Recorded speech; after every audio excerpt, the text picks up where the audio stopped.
Hey guys, kupitia video hii nitakwenda kuelekeza namna ya kuweka pesa na kuzitoa katika application ya Binance, na maanisha katika account yako ya Binance, kwa sababu siku chache zilizopita nielekeza watu namna ya kufungua account ya Binance. Binance ni account ambayo inaweza kukusaidia wewe kupokea pesa katika nchi yoyote ile, mimi kupokea pesa kutoka nchi za kigeni, kutoka Amerika, kutoka Ufaransa, kutoka New York, popote pale.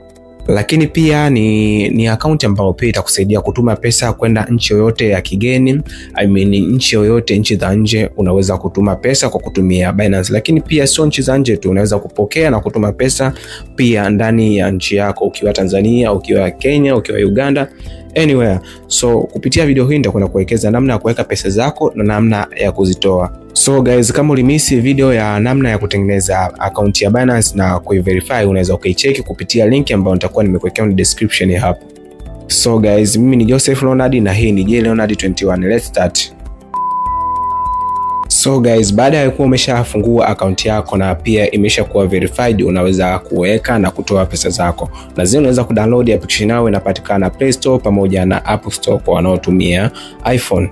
So then kama mimi application yangu ni hii hapa, as you can see guys, hii ndio application ya Binance ambayo nataka kwenda kuitumia kwa siku ya leo. So then kitu cha kwanza unachotakiwa kufanya ukishafungua account yako, unaweza kaona account yangu ina muonekano kama huo. So then hapa kuweka pesa na kutoa pesa tunafanya trading.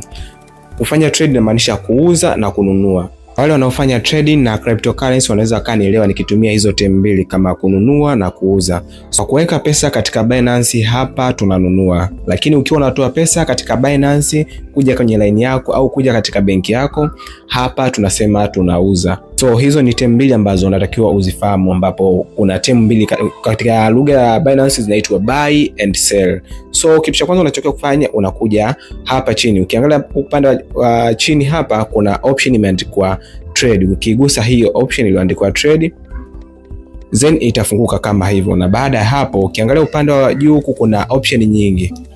Kuna option imeandikwa convert, kuna option imeandikwa spot, kuna option imeandikwa margin, kuna option imeandikwa bots, kuna option imeandikwa copy, kuna option imeandikwa buy na kuna option imeandikwa P2P. So guys, kama mnavyofahamu, nimewaambia video hii ya leo itakwenda kulenga au itakwenda kuzungumzia tu namna ya kuweka na namna ya kutoa pesa zako kupitia Binance. So then utakwenda kugusa P2P. Maana ya P2P ni kwamba ni person to person. Lakini sasa kitu ambacho utakifanya wewe, utaigusa hii USD upande wa kulia juu kabisa. Ukigusa USD, then utachagua currency ya nchi yako. Kama uko Kenya utachagua Kenyan shilling, kama uko Uganda utachagua Ugandan shillings. Na kama uko labda France unaweza kuchagua USD, lakini kama uko Tanzania utachagua TZS. Utaisearch hapa. Utasearch TZS kama hivyo, na zeni utaichagua kama hivyo. So unaweza kuona hawa hapa imenileta kwenye wauzaji na wanunuaji wa Tanzania. So unaweza kuona wapo wengi na hawa wote wamekuwa verified, ni watu ambao Binance wanawaamini. So kwa kusema hivyo namaanisha kwamba pesa zako zitakuwa zipo sehemu salama. Okay guys, let's assume labda tunataka tuweke pesa kwenye account yetu ya Binance. Unachotakiwa kufanya ni nini? Unakuja hapa, unaangalia, unakuja kwenye buy. Kama mnavyokumbuka niliambiwa kuweka pesa katika Binance ni buy.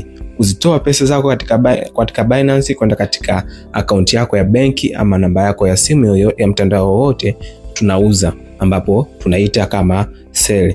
So, okay, kwa namna ya kuweka hizo pesa zako katika Binance, cha kwanza kabisa unatakiwa ufahamu kwamba hapo una buy, unanunua.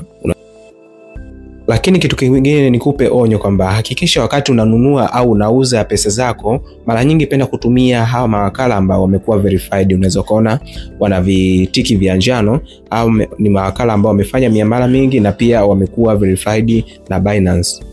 So guys, ili kuweka pesa katika Binance pia unatakiwa uzingatie kitu kingine. Kuna watu wanaziuza hizi USDT katika bei rahisi, kwamba kuna mtu atakwambia USDT moja mimi nitakuuzia kwa 2700, kuna mtu atakwambia mimi nitakuuzia kwa 2600. Kwa hiyo hichi ni kitu kingine cha kuzingatia. Unaweza kuona kwanza kama huyu wakala wa kwanza hapa, William Trader JR, huyu anauza 2772.95, hiyo ni dola moja. Lakini huyu wa pili anauza 2773, hiyo ni dola moja. Lakini kuna huyu huku chini tena, wapo wengi kweli yani. Unaweza kuona kuna huyu anauza 2773.65 kwa dola moja. Kwa hiyo utaangalia tu ni yupi ambaye wewe anakufaa. Okay guys, nitashuka mpaka kwa huyu wakala hapa ambaye ameandikwa BNN Pro. Huyu anaonekana na njia nyingi za kuweka pesa na rate yake ni 2793. Kiasi cha chini kuweka pesa ni kuanzia 10,000 mpaka shilingi 86,325. So nitagusa buy kwa huyu BNN Pro. Na zeni nitaingiza kiasi changu cha pesa hapa labda shilingi 10,000. Zeni nitachagua njia ya malipo. Kwa hiyo hapa nitagusa buy USDT.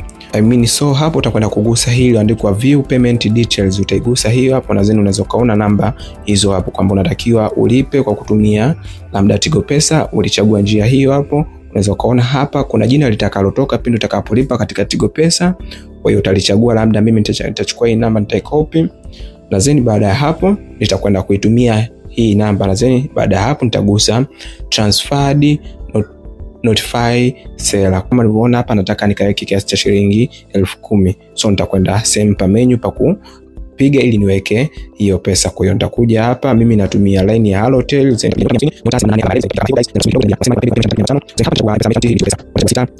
Okay guys, baada ya mimi kuwa nimeshalipa na wewe ukishakuwa umeshalipa unagusa hii transferred notify seller. Kwa hiyo baada ya hapo tutahitajika labda kuweka screenshot ya huo muamala wako. Hapo utagusa hii alama ya tiki upande huku chini. So utagusa, utaweka screenshot zako labda 2 ama 3.